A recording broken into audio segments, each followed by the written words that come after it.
Hi കൂട്ടുകാരെ, എല്ലാവർക്കും സുഖമാണോ? ഇന്ന് നമുക്കൊരു ചെറുപയർ തോരൻ ഉണ്ടാക്കാം.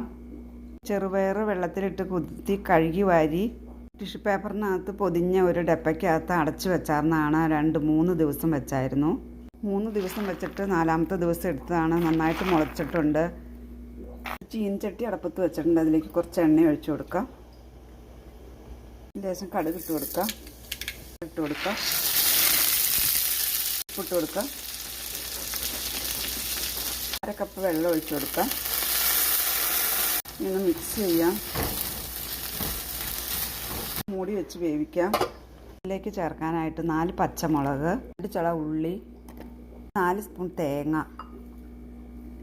1 ടീസ്പൂൺ മഞ്ഞൾപ്പൊടി, 5-6 കരിയാപ്പില എല്ലാം കൂടെ മിക്സിയിലിട്ടൊന്ന് ഒതുക്കിയെടുക്കാം.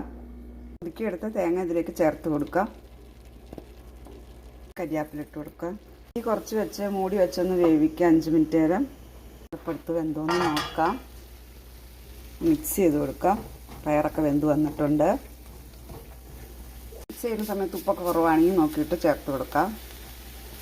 നന്നായിട്ട് മിക്സ് ചെയ്തൊന്നോടെ തട്ടിപ്പൊത്തി വെച്ചിട്ട് ജസ്റ്റ് ഒന്നോടെ ഒന്ന് മൂടി വയ്ക്കാം. നമ്മുടെ ചെറുപയർ തോരൻ ഇവിടെ റെഡി ആയിട്ടുണ്ട്. ഈ വീഡിയോ ഇഷ്ടമായാൽ ഷെയർ ചെയ്യുകയും ലൈക്ക് ചെയ്യുകയും കമൻറ്റ് ചെയ്യുകയും ചെയ്യണേ. സബ്സ്ക്രൈബ് ചെയ്യാത്തവർ സബ്സ്ക്രൈബ് ചെയ്തൊന്ന് സപ്പോർട്ട് ചെയ്യണേ. ചെറുപയറും മുളപ്പിച്ച തോരനാണ്. അപ്പോൾ എല്ലാവരും ഇതുപോലെ ഒന്ന് ട്രൈ ചെയ്ത് നോക്കണേ. അടുത്ത വീഡിയോ ആയിട്ട് വരുന്നവരെ താങ്ക് യു.